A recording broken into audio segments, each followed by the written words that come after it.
Nah, inilah dia guys, views dari objek wisata Pantai Babah Kuala.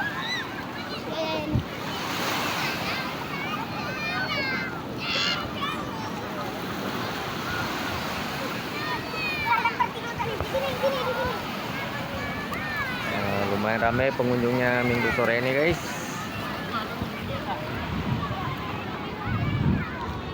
Jadi bisa kita lihat dari ujung sebelah sana sampai ke ujung sebelah sana lagi. Banyak pondok-pondok ya. Kita bisa duduk nongkrong santai sejenak, gratis tanpa disewakan.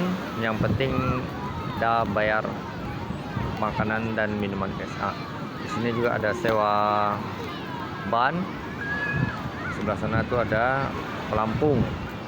Kalau kita ingin berenang agak ke tengah guys.